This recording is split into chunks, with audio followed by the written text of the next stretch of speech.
Okay, so this is the 29th of October. My name is Brian Lance, and we're going to be, again, discussing Alexander Hamilton and his report on manufacturers. We're going to be completing that.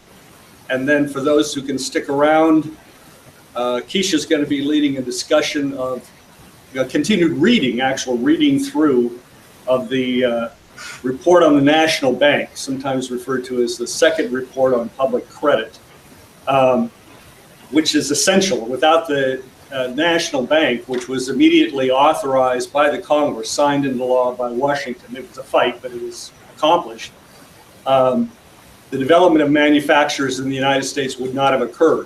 So she's going to be leading that discussion this afternoon. And so I'm going to try to keep my remarks brief so we can get to that. First, just in terms of summarizing events, I mean, Alexander Hamilton and Lyndon LaRouche are really afoot in the nation and the world right now. There's the One Belt, One Road initiatives extending into Africa. The proposals, Vladimir Putin, president of Russia, made a point that a new Marshall Plan, a Marshall Plan for the Middle East and North Africa, was now critical in terms of thinking about resolving the ongoing wars and crisis and migration and so forth that's occurred there. And saying that, he's echoing Xi Jinping, he's echoing Helga LaRouche, and really this comes back to Hamilton as well. But I'll just take a few 4 or 5 key developments very briefly. First, you have the injection of the Glass-Steagall issue into the presidential elections. And this is a real fight. This is going to be the fight over the coming months, immediate months, really weeks, coming out of the November 8th election. Donald Trump has, in just the last week or two, beginning in North Carolina, made the issue of Glass-Steagall, the reenactment of Glass-Steagall, Franklin Roosevelt's bellwether legislation passed in 1933, the reenactment of that, suddenly a critical part of his platform. Ironically, Glass-Steagall reenactment is in both the Democratic Party and Republican Party platforms. Hillary has refused to support Glass-Steagall, and Trump has had almost nothing to say on this issue. And now suddenly he's speaking to it. Glass-Steagall, enacted, as I said, in 1933, would separate the banks, essentially would bust up by effect the too big to fail banks and bust up the political power of those banks. It was endorsed in the primary by Bernie Sanders, by some of the other candidates, Martin Malley on the Democratic side as well. Thanks, Joe. But Wall Street has been absolutely intent on killing this, preventing it from going anywhere. It's now in both the House and the Senate. There's over 70 sponsors in the House. There's a half a dozen or more sponsors in the Senate, including Republicans and Democrats. So with the financial crisis deepening, this could move the same way the JASTA legislation moved, the Justice Against Sponsors of Terrorism Act that we had promoted along with the 9/11 families and others, which passed in the closing days of the congressional session in October. So Glass-Steagall is now afoot, and as Jeff Steinberg said last night in his webcast, in the Friday night webcast, there's really no downside to this. This isn't a matter of reading the tea leaves as regarding what Donald Trump's actual intentions are.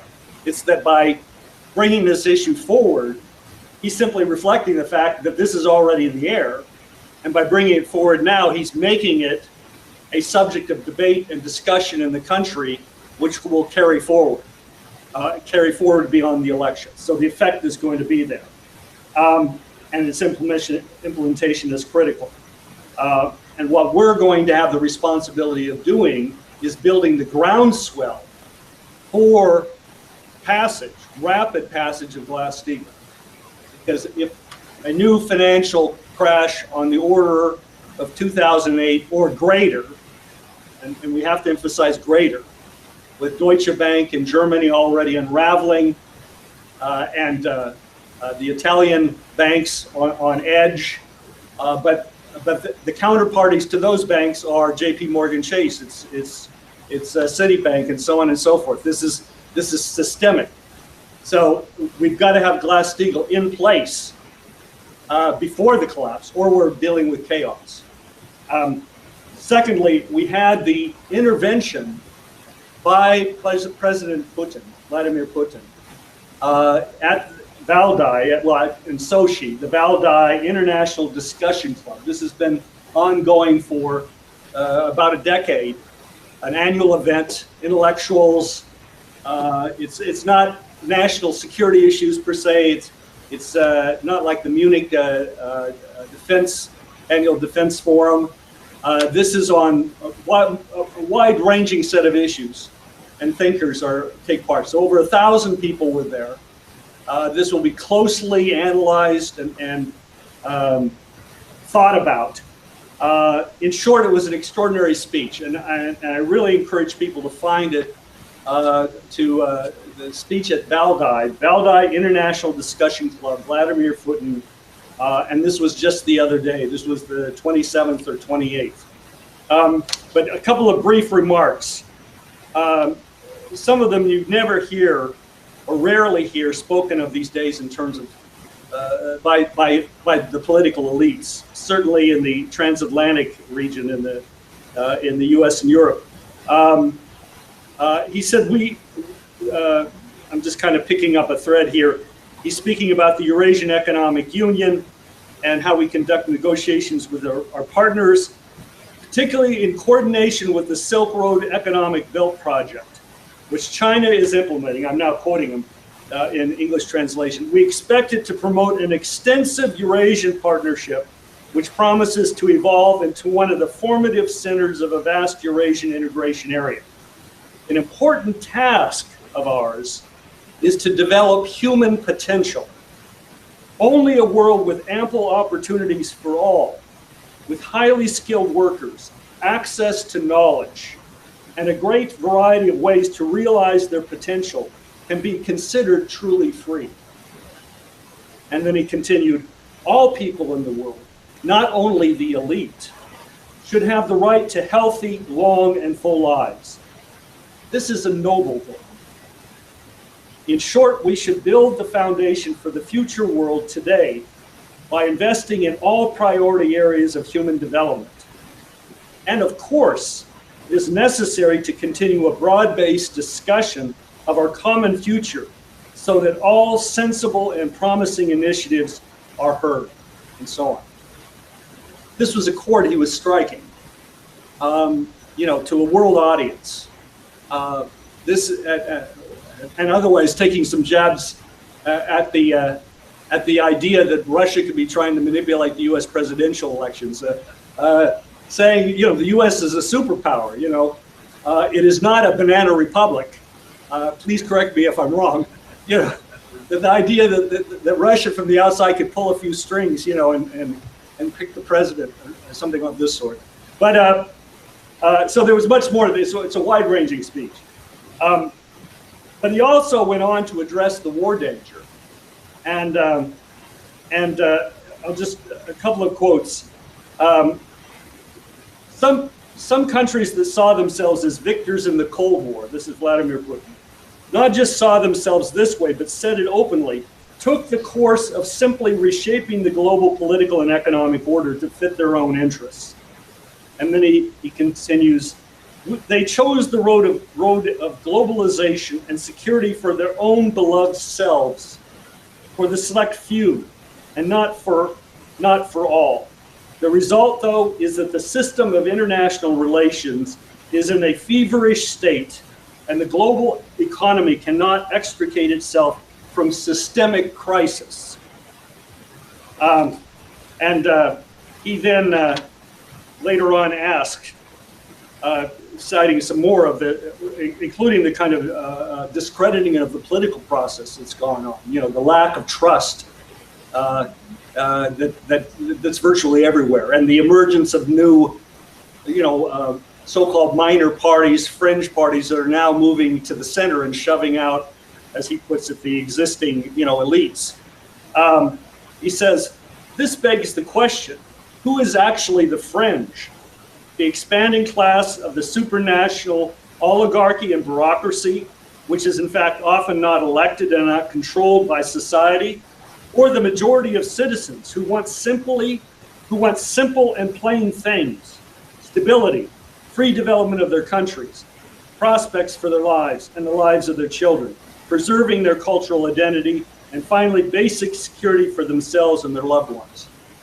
So a very striking intervention, as I said, not heard out of the mouths of presidents and prime ministers in the usual course of things. So again, it's an indication of what is afoot, and really the emphasis on human potential. This is Hamiltonian, as well as very much reflecting LaRouche's thinking.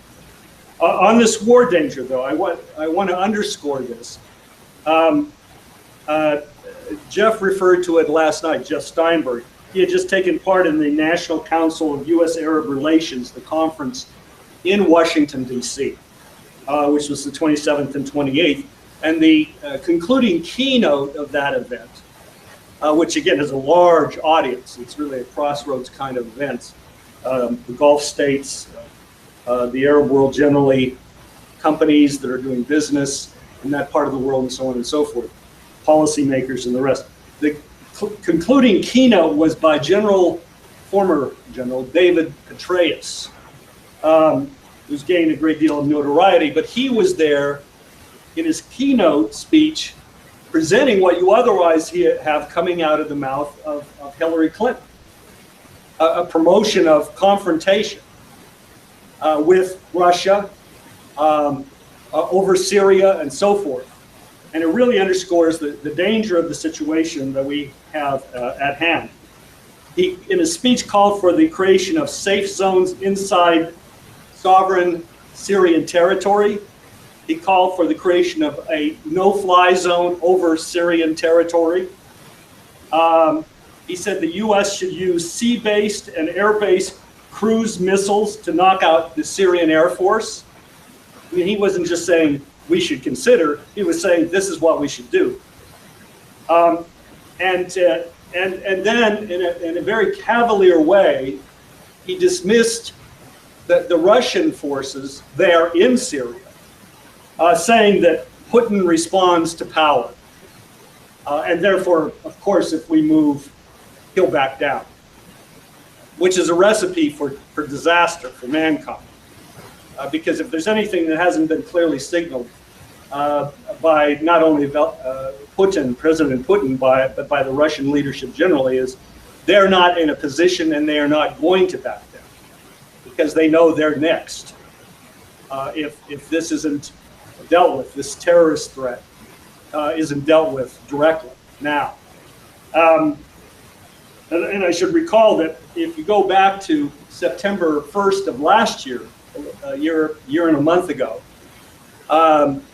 Petraeus was basically kind of called on the carpet publicly and was forced in an interview with CNN with Jake Tapper to say that, yes, he was proposing that the United States join hands with al-Nusra, or at least elements of al-Nusra, to fight ISIS.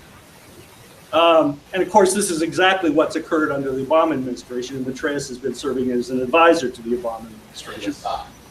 And Assad.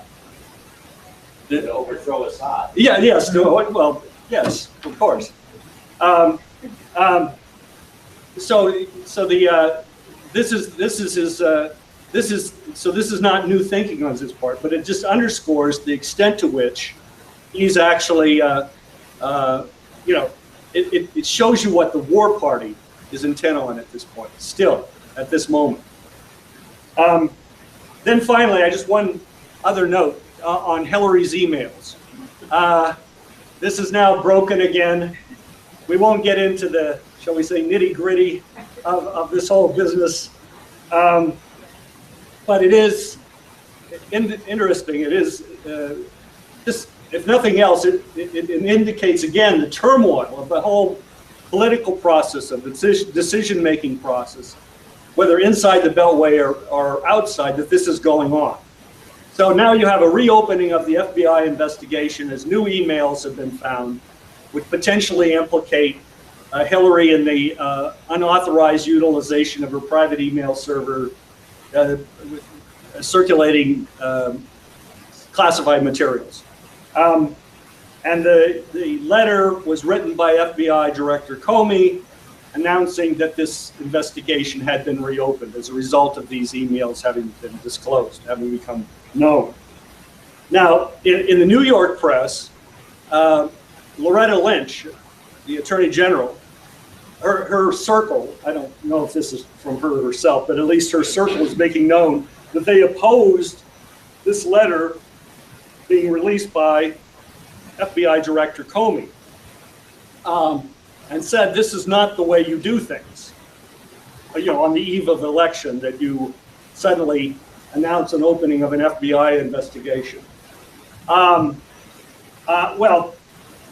let's just say, well, almost never, because it was in October of 1988 that LaRouche, Lyndon LaRouche, Democratic presidential candidate, was indicted, right?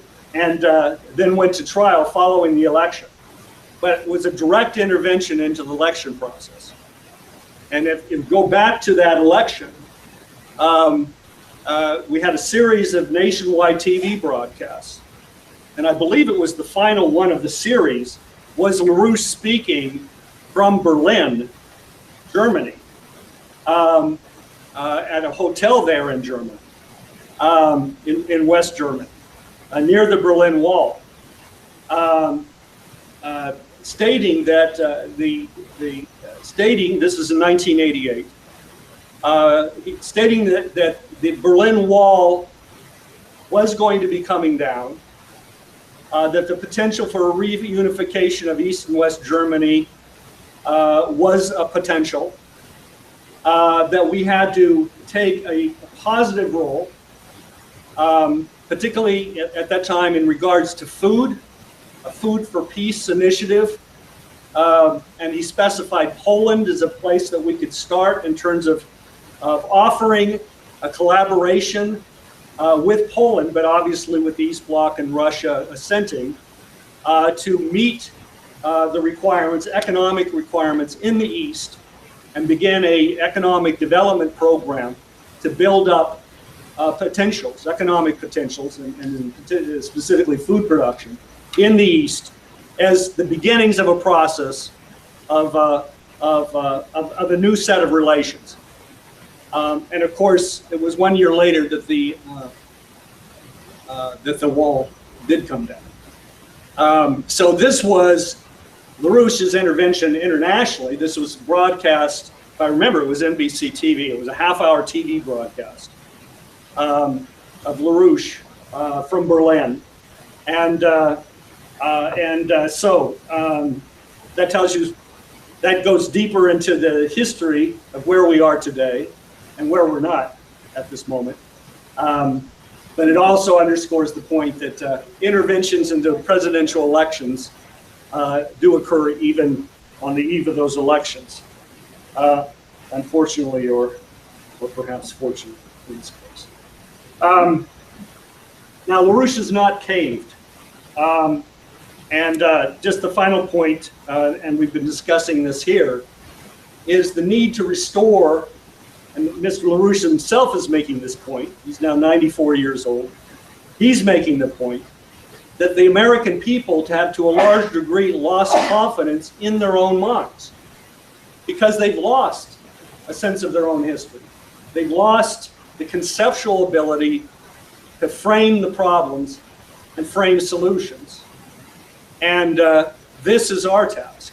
And I think that's a way to think not only that's the way to reflect on the turmoil of the presidential elections, whether high or low. This is affecting everyone, but also to think in terms of Hamilton and this project that we have to read Hamilton, to study Hamilton's works as a means of giving back to American people, a comprehension, a confidence, and therefore a security in the way forward, in the solutions that we can bring about, starting with Glass-Steagall and similar measures.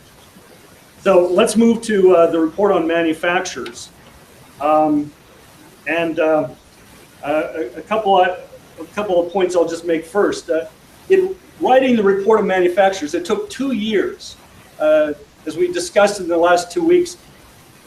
The report on the public credit, the National Bank, the paper on the constitutionality of the National Bank, these were written and then passed in rapid succession in terms of the first two by the Congress. There was no vote on the constitutionality. That was an assessment made by Hamilton for Washington in particular.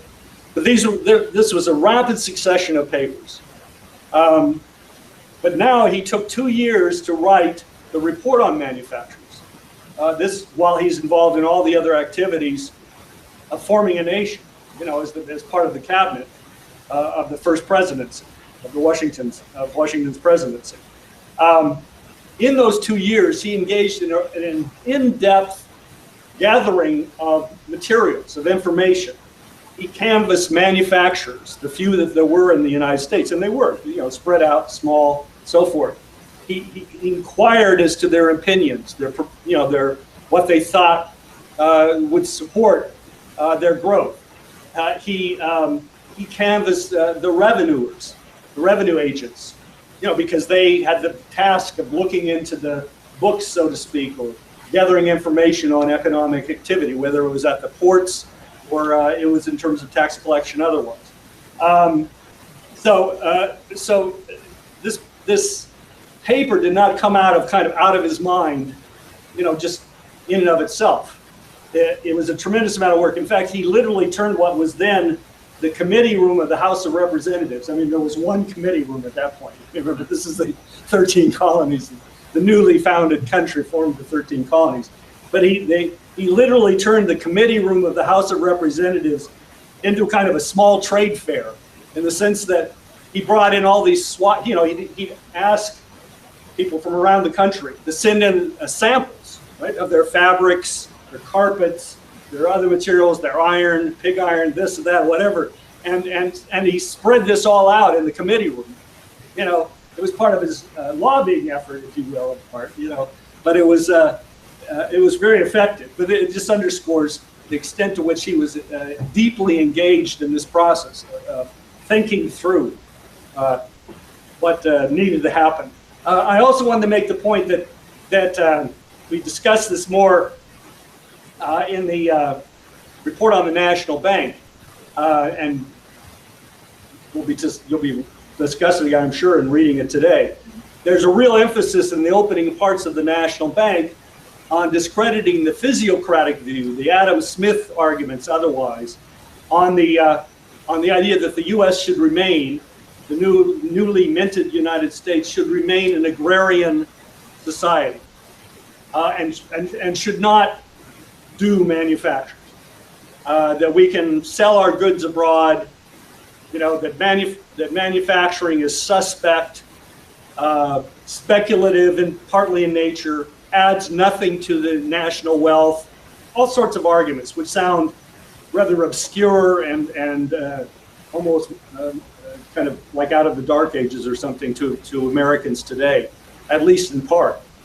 However, I would really point out that today we have that same argument in a different form, which is the argument of saying, oh, we don't need manufacturing, we just need money. Right. As long as we can get our hands on money, we're fine. Right. And then you have the green variant on that, which is just a variant, which is to say manufacturing, that destroys nature. Yes, right, information, money and information, that's all we need. Right. So, and we talked about intellectual property rights last week. I mean, that was, Hamilton was fully in support of hiring anyone he could get in Europe and bringing them over here and bringing what they knew about the secrets that Britain, for example, was trying to contain within its own shores as regarding advanced cotton milling and techniques and so on and so forth, machinery and so on. But anyway, I think it's important to just, when we think, oh, well, some of these ideas are really old, well, no, they're really not old. They've come back and they're haunting us right now. And so it's really useful to be thinking about this in terms of kind of clearing away cobwebs, not only on your own mind, but among your friends, people that you're talking about these ideas with. Finally, I wanted to again emphasize the role of the Society for Establishing Useful Manufactures, which was a project that Hamilton was initiating while he was writing the report on manufacturers. This project, which he references, and we'll reference it again today, was to build the largest cotton milling operation in the United States. In fact, Paterson, New Jersey became known as the Cotton City of the United States a little later on. He initiated it there at the Great Falls, and not he himself personally, he was directly involved in it, advising it, collaborating in it, and so forth. But the creation of the Society for the Establishment of Useful Manufactures was really a launching pad. I don't want to say Manhattan Project, I think that would be stretching it some, but it certainly was a technological driver for the United States. Just to indicate it briefly, among his collaborators there was a Revolutionary War veteran who had done well in shipping in the West Indies, named Peter Colt, C-O-L-T. And that's the same family, the Colt family, whose descendants went on to form Colt Manufacturing, Colt Arms, and so forth. His son Roswell Colt was the managing director of the Society for the Establishing of Useful Manufactures for decades after Hamilton had passed away, after his assassination and so forth. And so the Colt family had a very direct role in this. But we'll get into some more on the report on this society a little bit later. Okay, so can we go to the first slide, Mike? Okay, so this is a quick review. I'm going to the second sentence of the first full paragraph. He's listing, this is his number 6 in the reasons why manufacturers should be developed. To cherish and stimulate the activity of the human mind by multiplying the objects of enterprise is not among the least considerable of the expedients by which the wealth of a nation may be promoted. And again, this is his starting point, and this is thematic material throughout really all of his reports, whether directly stated or not.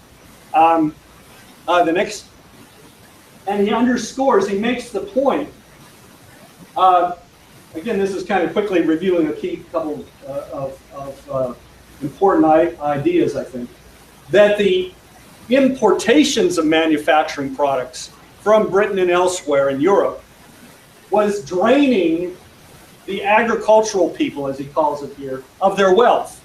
Because in fact, of the tremendous disparity that existed in the country today or then, that relied purely on agricultural exports, traded at a total disadvantage and was going to be looted. And he goes on to make the point, in corroboration of this idea, it ought not to escape remark that the West Indies Islands, which is where Hamilton had been born and raised, the soils of which are the most fertile, and the nation which in the greatest degree supplies the rest of the world in terms of product at that time, whether it's rum, sugar cane, and so on and so forth, with the precious metals as well, exchange is at a loss with almost every other country. In other words, they're impoverished by their reliance. And then he references, and we won't read it here line for line, but that before the Constitution of the United States, the colonies generally were drained of their coinage, that is, of their gold and silver, by their trade with Britain to enormous disadvantage. So again, the reasons for manufacturers. So now go to 53. I don't know if that's leaping one ahead or not. Okay, the means by which there can be a positive augmentation of manufacturing. That's what Hamilton's concerned with. He's not simply trying to argue for manufacturing. Okay, the point of the report on manufacturers is how do we augment this process? How do we utilize human minds? How do we bring this process forward? So here's a series of, and he enumerates them here, and then he goes through them one by one. Protective duties, against imports where you're trying to develop domestic ones. Prohibitions of rival articles. Prohibitions of exportation of materials that are needed internally. Why export pig iron if you need it to develop your iron and steel industries in the United States, for example. Bounties, and we'll come back to that. Premiums, the exemption of materials of manufacturers from duty, and so on. Drawbacks, that is removal of duties where that's advantageous, where imports are needed. So you remove duties because your own manufacturers need the raw materials that can be imported from elsewhere. Like at that point, cotton needed to be imported, which we'll come back to. And 8, here you see the encouragement of new inventions and discoveries at home, and of the introduction into the United States of such as may have been made in other countries. And here he's talking about the application of premiums, which we'll come back to in particular, in some cases bounties, but also, of course, he's talking about exclusive privileges, i.e. patents, what we would now think of as patents and so forth, to protect those innovations. So let's just go on to now just talk about a couple of these in particular. Just go on ahead, just skip on ahead to 58. All right, bounties. This has been found one of the most efficacious means, efficacious, expialidocious, means of encouraging manufacturers, and it is in some views the best, though it has not been practiced upon by the government of the United States, of course, which has just been formed over the course of the last few years. So why? What are the advantages? It is a species of encouragement more positive and direct than any others. In other words, you say, we need to develop a certain industry, like gunpowder. No. A bounty is an award. That's what I'm just explaining. A bounty is to say, we need gunpowder. All right, to do that, we need sulfur. We need other elements, right, that go into making gunpowder. Those people that can develop, can find sources of sulfur. Those people who can develop production capacity for gunpowder out of what we can find in terms of our own raw materials, but also what we otherwise need to import, we will give a bounty of a certain amount, to encourage them to take the leap, to reduce the risk of them plunging into an area. It's a way of creating an effective demand, you could say. That's what we're talking in terms of bounties. Go ahead. It avoids the inconvenience of a temporary augmentation of price. If you simply implement a tariff on imports, well, you're going to drive up the price. So everyone's going to end up paying more for gunpowder or cotton or whatever else, right? If there's a tariff or duty imposed on the imports of that. So he's explaining, look, these things have repercussions. Here's how these things act and react, and so forth. Continue. There's obviously more to this. It's why these papers are worth reading. We're just hitting some of the important points. They also tend to produce scarcity, number 3 there, which is kind of a reflection of higher, if you impose tariffs, you not only drive up prices, you could also stop imports, right? People will not sell if they can't make money, and so you end up with scarcity. And that can affect manufacture, as well as people in the agrarian part of the economy. So these are features of this. Go ahead. I think you can go on. Now premiums are more specific. They're as he puts it here, premiums serve to reward some particular excellence or superiority, some extraordinary exertion of skill, and are dispensed only in a small number of cases. Go ahead. And he makes the point that in other countries, societies, private interests form societies to sponsor the dispensation of premiums. So that, if, for example, the quality of nails, that may be a simple thing today, but the quality of nails was not a sure thing then, because a lot of it was manufactured in the home. It was like a home industry. You got bog iron out of bogs, you had small furnaces, you produced pig iron, you made nails out of it, so forth and so on. You could do this very cheaply. You could do it cheaply in terms of quality. It's tough work, but you could do it cheaply in terms of quality, sell it, and until you drive the nail, you don't know what you got, right?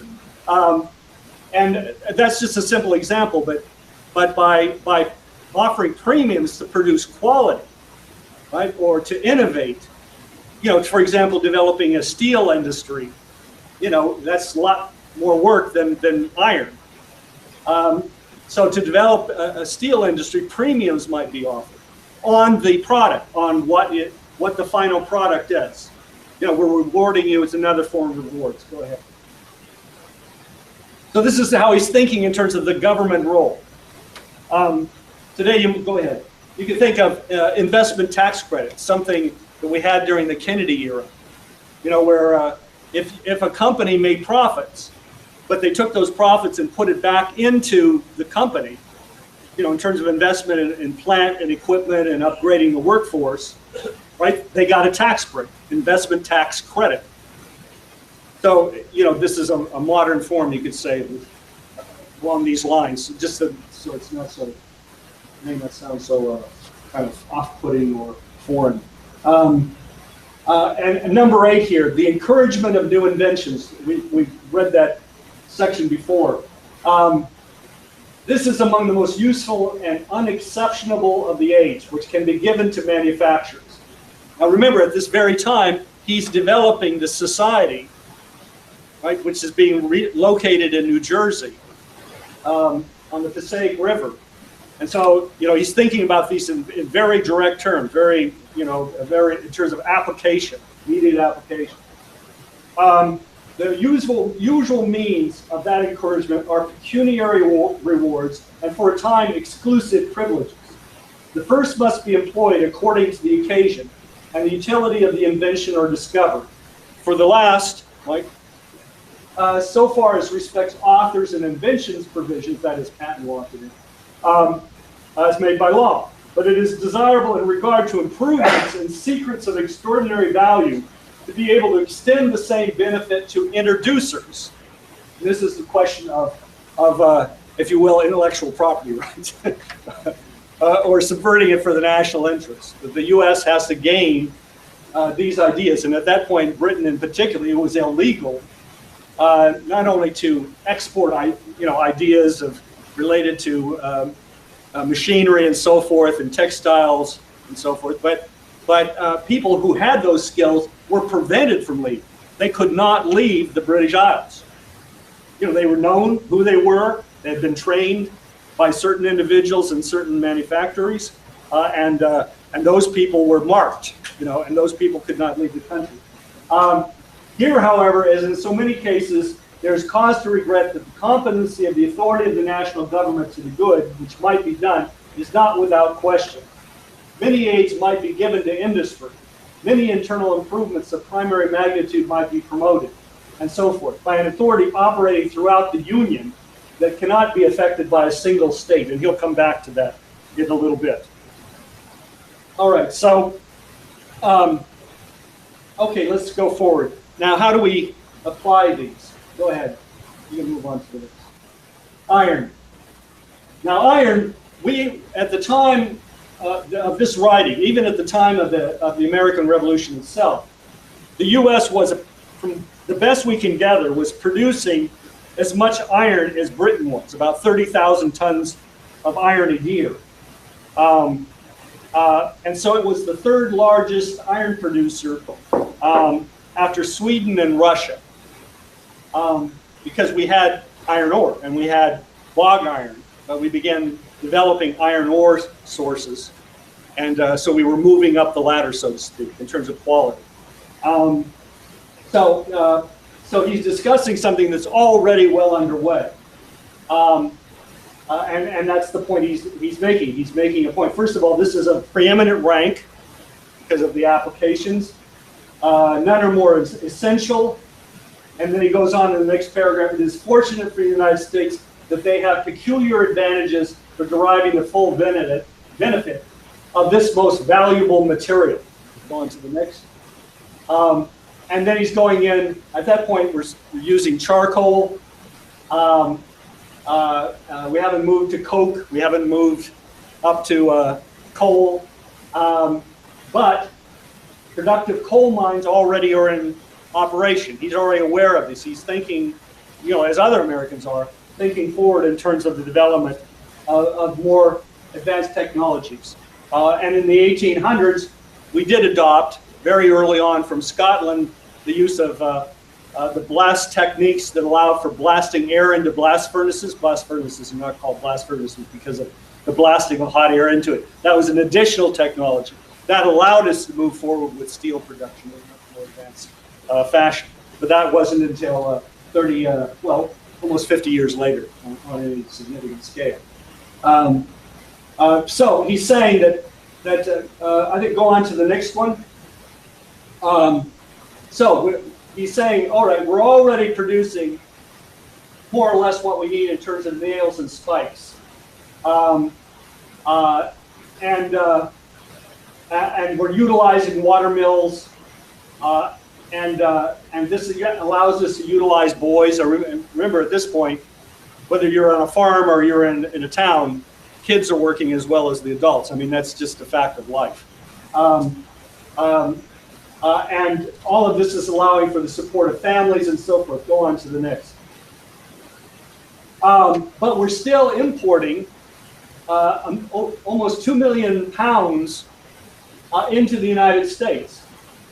So he's proposing a duty, a tariff of 2 cents per pound, right, to basically put an end to this import, because we can by this simple mechanism increase output. But then he goes on to say inspection. We have to institute a process of inspection for quality. Okay, let's move on. And then firearms. I mentioned Colt, but firearms and so forth, gunpowder, all the rest of it.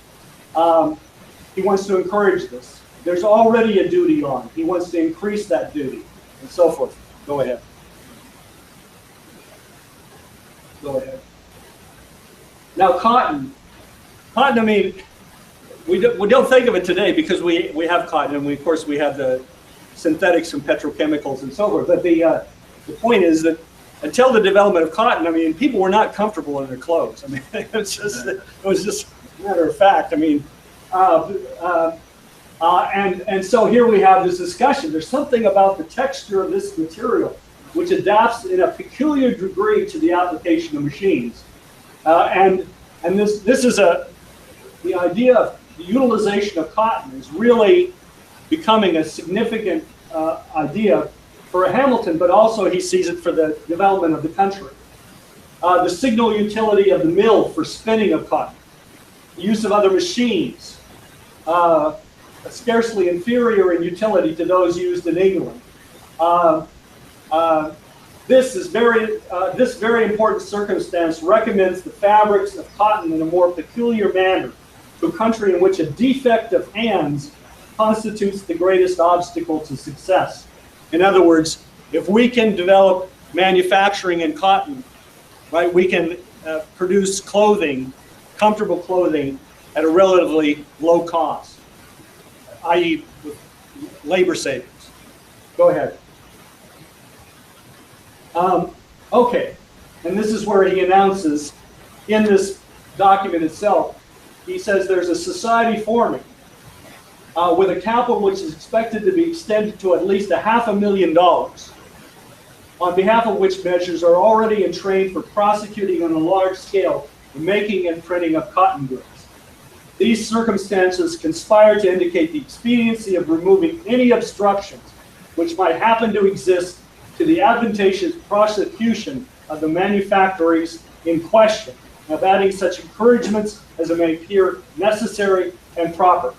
The present duty of 3 cents per pound on the foreign raw material is undoubtedly a very serious impediment to the progress of those manufactories. Now, at that point, we were not producing much cotton. There was, if I have the word here for it written down, there's a form of cotton, long isle cotton, I think is the name of it, which could be, the seeds could be easily separated from the cotton itself, the natural cotton, but that didn't grow inland. So there was no major source of cotton. Cotton had to be imported. It was coming from India and other places via England and so forth. But if you could take that cotton and manufacture it, right, into usable fabrics, and that's not just to wear, it's sailcloth, you know, which also involves linen materials, flax, and so forth. But sailcloth, ribbons. They're also going to be manufacturing silk up there in Paterson, New Jersey. Silk products, not silkworms, but silk products. This would be a major advance. The story of the development of cotton in the South is another story. We can come back to that maybe in the Q&A. But cotton is very much the focus for what Hamilton at this moment in the history of the United States sees as critical. Go ahead to the next one. All right. And let me just say, he discusses a number of other products. I'm just picking out a few. But these are the major ones that he's discussing in his paper as examples of manufacturers that we want to develop. This is a picture of the Great Falls on the Passaic River, where the society was, where it put down roots. It was given a tax exemption in perpetuity by the state of New Jersey. The right to create a town and run it, to create canals, and so on and so forth. 2 billion gallons of water a day go over this falls. It's the second largest in the eastern United States after the Niagara Falls, which of course is on the Canada border. So this was an enormous natural resource, and this is what you then see developing throughout New England. Because of the abundance of water, you have the development of, obviously, water-powered machinery. And so the utilization of that in cotton spinning and other related fabrics and other processes develops in New England. The area right now that they have drought in the Passaic area, that there's a big drought going on? I'm not aware. I'm not aware if there's a drought in Passaic, New Jersey. I mean, there could be in the area if there's not a lot of rainfall. There could be a drought. You've got a river that size. So go to the next. This is the actual drawing of the mill. You can see down on the bottom left-hand side the water wheel, or at least one of them, that was built on the site of what became Paterson, New Jersey, 4 stories tall, with the mills and so forth internal to that structure. Just go ahead. And this is in 1853, so we're skipping ahead here, 50 years or so. This is what Paterson, New Jersey looked like. There was paper rolling mills by 1812. The Rogers Locomotive Works was located there in 1832. That was our first major national locomotive works. And then the Patent Arms Manufacturing Company, which was the original Colt manufacturing company, was set up there in Paterson, New Jersey in 1837. So there was ups and downs. There was a bank panic in 1792, 93 that set it back on its heels. But what was unleashed in Paterson, New Jersey carried forward into the 20th century. Go ahead. So the question then is, going back to the paper proper, how do we organize the payment of these bounties and premiums? Who's going to do this? Assuming that the stimulation by rewards and so forth for the introduction of new inventions and so on is important, how do we move forward on this? And what he proposes is that it is probable that the placing of the suspension of those rewards under some proper discretionary direction, where they may be accompanied by collateral expedients, will serve to give them the surest efficacy. That's that same word in another form I was having problems. Okay. All right. Go on to the next one.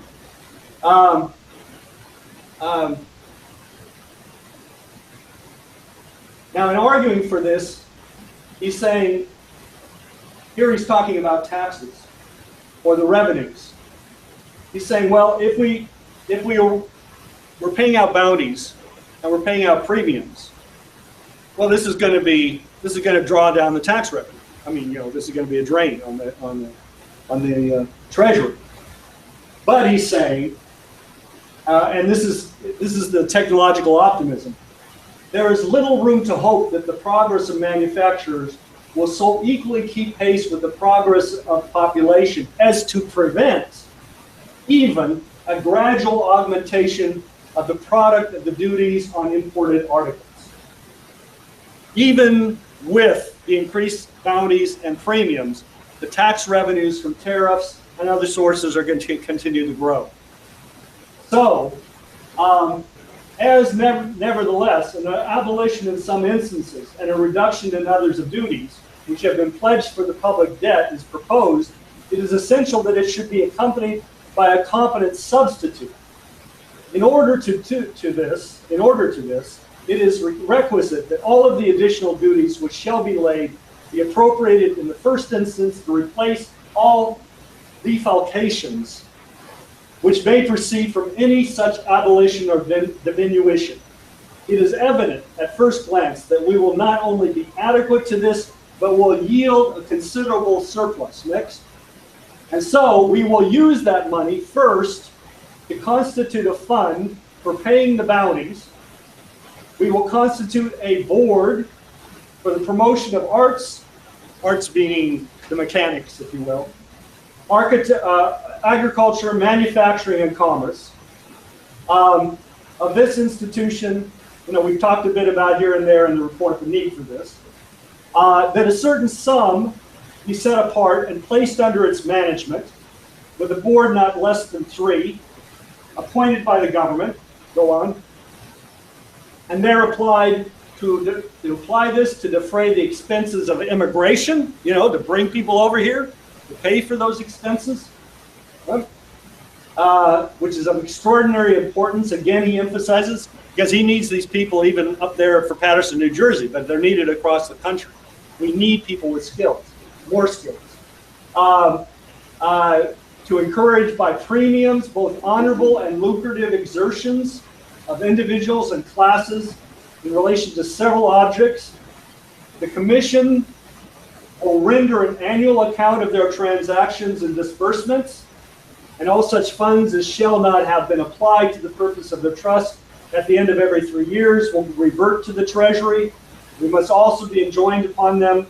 It may also be enjoined upon them not to draw out the money, but for the purpose of some specific disbursement, and so on and so forth. So he's being very rigorous on this.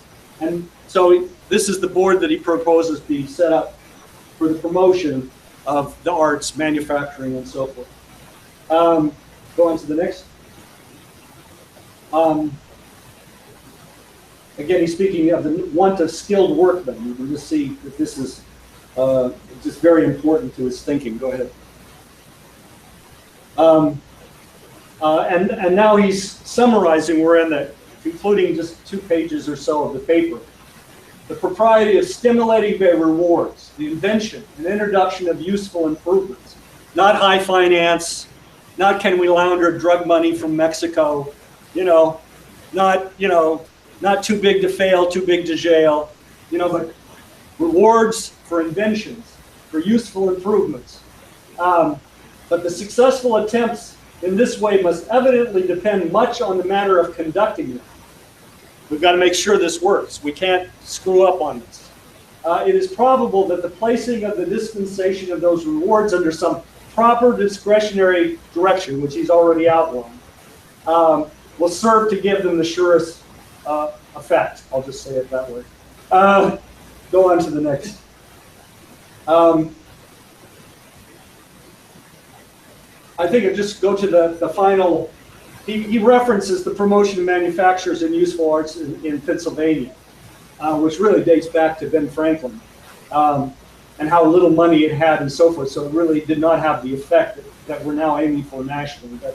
That's useful just to give you kind of some background in terms of the history of the country already.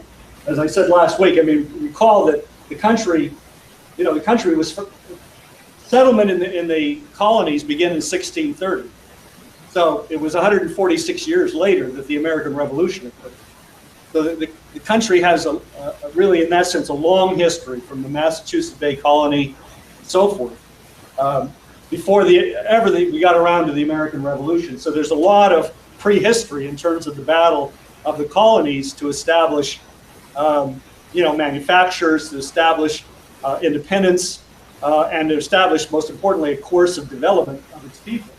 So going to the final paragraph, in countries where there is a great private wealth, much may be effected by the voluntary contributions of patriotic individuals.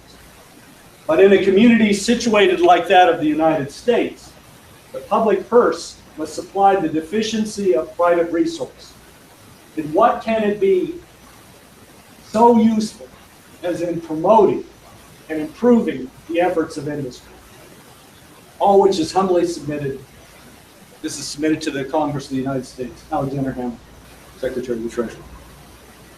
So that brings us to the conclusion of the report on manufacturers in terms of a kind of overview that we covered from last week and this week.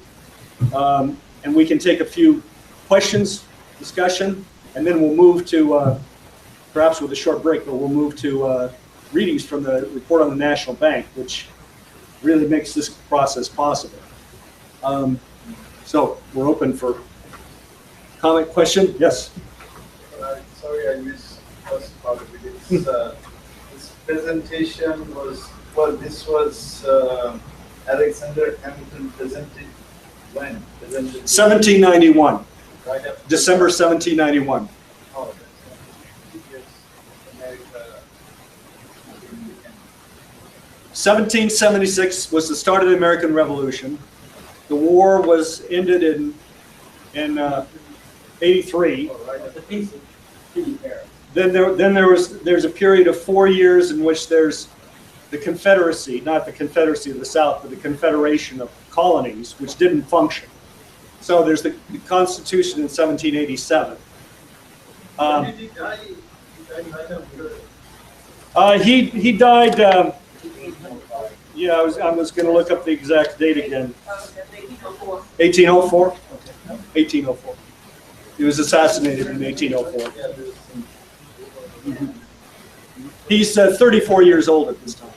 My question is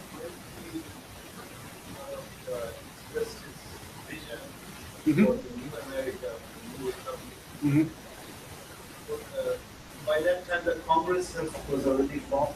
Yes, that was the outcome of the Constitution, was the creation of the federal Congress operating on constitutional law with the separation of powers that we associate more or less today.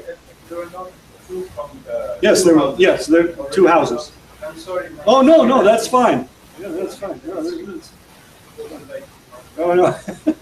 Yeah, and this paper was written at the request of Congress. The Congress requested that he, as Secretary of Treasury, compose this report to advise them, you know, on future actions.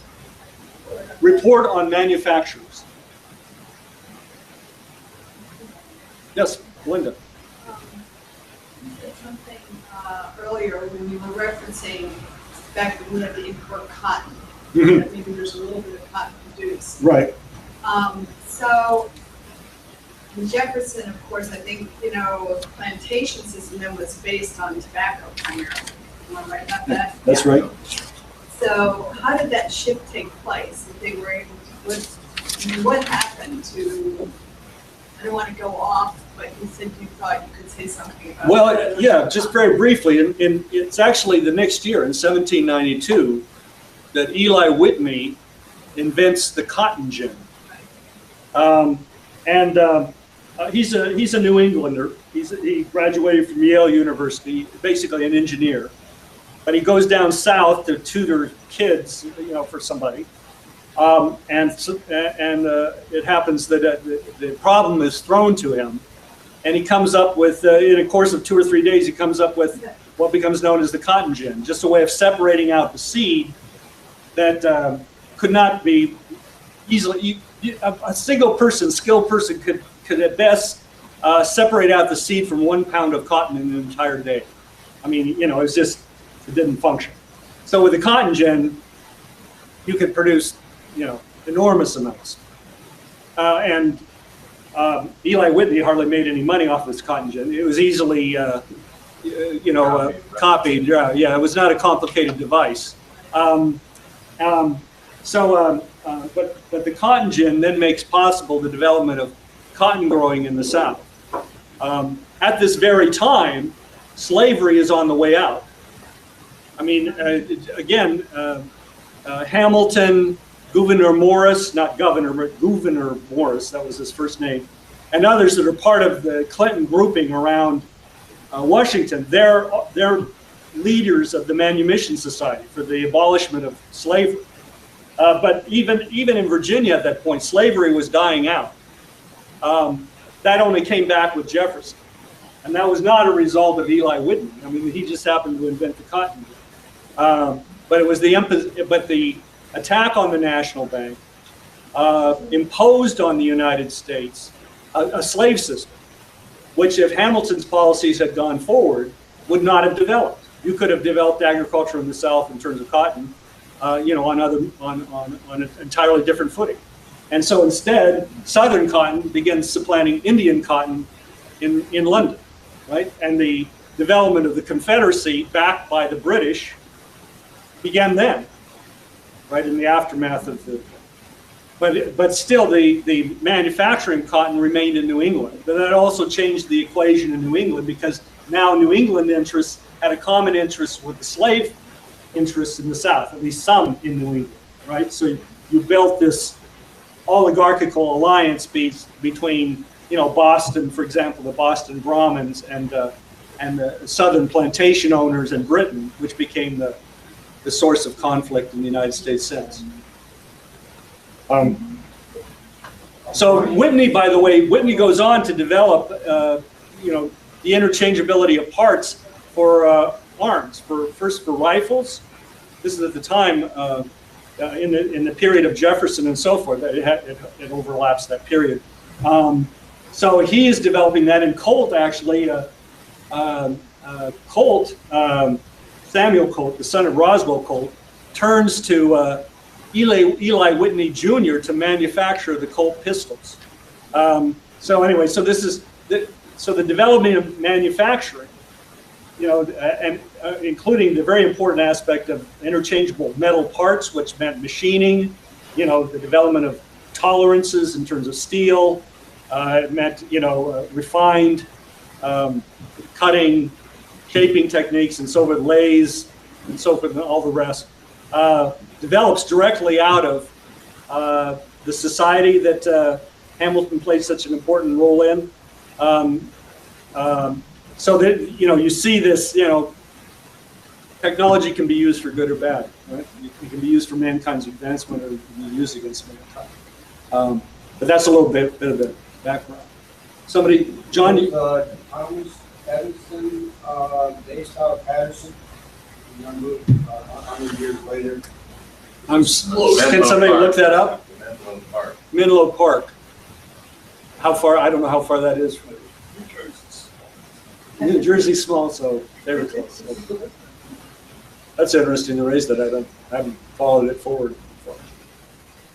So basically, you were saying that Alexander Hamilton had a different vision of America, that America would be producer, manufacturer. Of course, we have gone far away from that. Yeah, exactly. So we're now seeing the ideas that people associate, at least people that are knowledgeable about Jefferson, associate with Thomas Jefferson, who was a slave owner, really nasty creature. And the attempt is made to say, well, he wrote the Declaration of Independence, or he was this key figure, founding father, and really that's a complete misnomer. I mean, the guy sat at Monticello all throughout the American Revolution. He played a role as a diplomat, but the point is that he was, he was not a partisan of the American Revolution. And from Paris was writing that he, as I quoted last week, he wanted the United States to model itself on China. Not China today, China then, which was just medieval and a kept colony of the various French, British, and so forth empires, right? That's what he literally thought the condition of the new United States should be. So that was an open war. The open war going on in the United States, even before the Constitution was adopted, was between the what Robert Graham talks of as the New York administration of Washington, the circle that had been with Washington at Valley Forge, and the circles around that, versus the Jefferson, Madison slave faction of Virginia, who are in deadly combat. And Jefferson and Madison and so forth, they're fighting the national bank. They don't want it. They want to get rid of it. They oppose the manufacturers' arguments. Right. That was written 2 years earlier, roughly 2 years ago, before the Report on Manufacturers. And that was adopted. The National Bank was created. Yes. Oh, yes. After the American Revolution.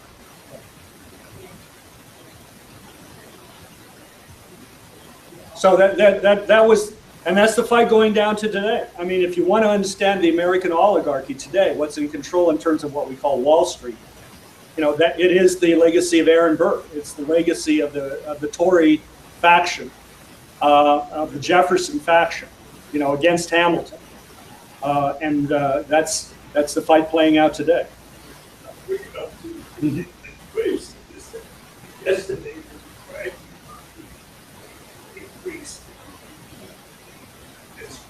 They were just to repeat it. They were bragging about the increase in the GDP last quarter. They said that it was a result of increased exports.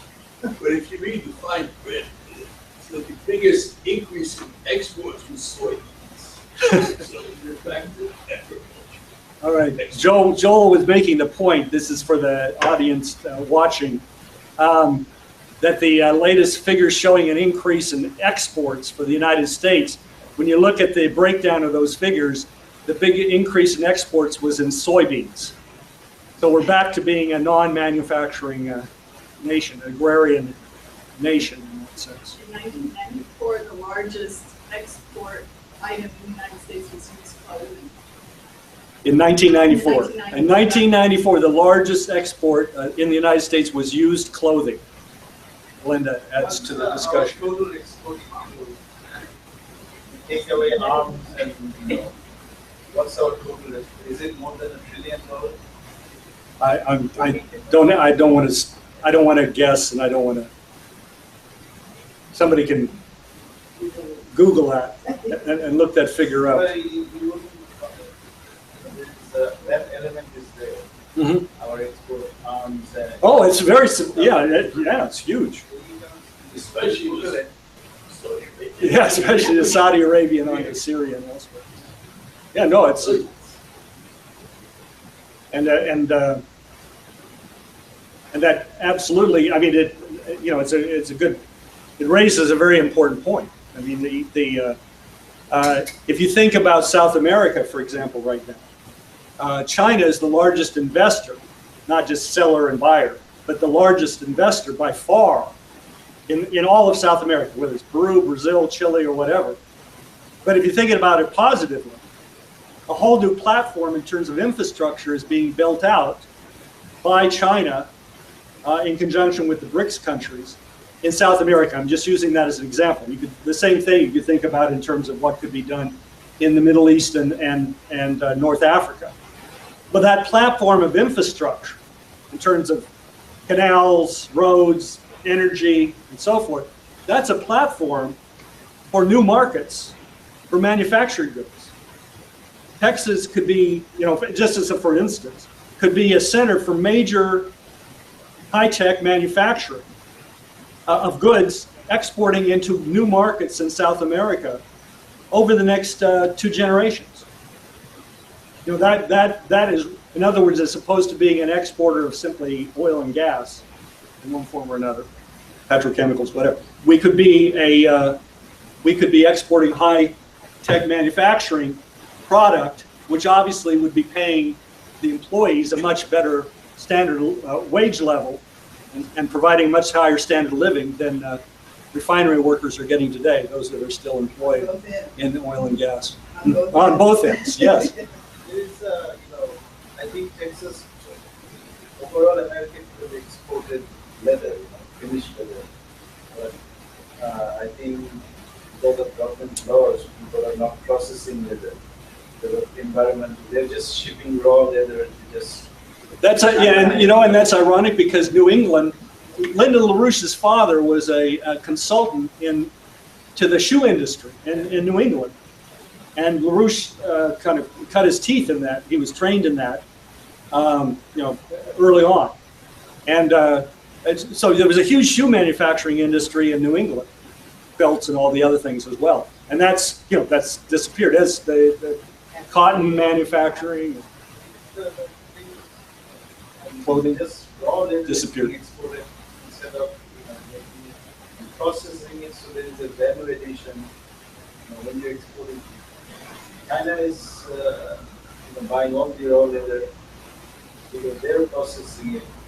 China is also buying used batteries. You cannot refurbish used batteries in the US. There's so many different laws. Just for the audience, the gentleman here is just pointing out that we're not doing anything in terms of manufacturing. Leather is being exported, hides and whatnot are being exported to China. They're not being processed here. Likewise, even batteries, used batteries, aren't reprocessed here. They're shipped to China. I'm just so they can hear. So I don't know how whoever is coming to power, how they're going to. Well, this is the national bank, and maybe this is a good place for you to step in because, well, this is why you have to create a national bank and create national credit. The 4 laws, as Mr. LaRouche has spelled out, which is just a derivation from Hamilton. You've got to restore the national credit. That's Glass-Steagall. That is, you put up a firewall. You stop protecting merchant banking, so-called casino gambling. You cut them off. You let that go bankrupt. You save the commercial banks, not because they're perfect, but you're going to have to clean those things out, but because you need a commercial banking system. Secondly, you create a national bank, which is the mechanism to extend credit on large scale into industry and agriculture again, around a selected array of infrastructure projects to rebuild the productive capacity of the United States. And we're specifying a national high-speed rail grid, 42,000 miles of it. The first half in high-speed electrified rail, the second half in maglev, is a kind of two-stage process. Not only because we need that as a modern transportation grid, but we use that as the context in which to build up the workforce, a new workforce, which doesn't exist right now. That's the other part of our equation. But it also allows developing the manufacturing capacity, you know, the machine tool capacity, the cement capacity, and so forth that don't exist right now over a period of years, a period of a couple of decades. But the national bank and national credit are critical to that, because right now the banks are bankrupt. There is no lending to manufacturers. You know, the big oil companies aren't putting in new oil refineries. You know, you got some things going on in Russia and so forth, you know, projects.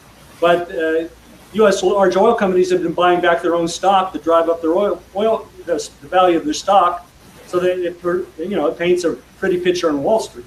But now with the collapse of oil and gas prices, they can't pay those loans back. You know, the money they borrowed to buy back their own stock. So literally, that's what they've done. They painted themselves into a corner. Less than 1%. No, a little bit more than that. Yeah. Anyway, yeah, glad you could come. Hope you answered a few questions. Good. Anyway, so that's the key thing. That's what the next presidency must do. Whoever the next president is, that's what we have to ensure, is that a restructured financial system centered on a national bank and national credit, the closest model being what Roosevelt did, can restart the real economy of the United States. So let me turn it over to, if it makes sense, Keisha? Yeah, To the- that.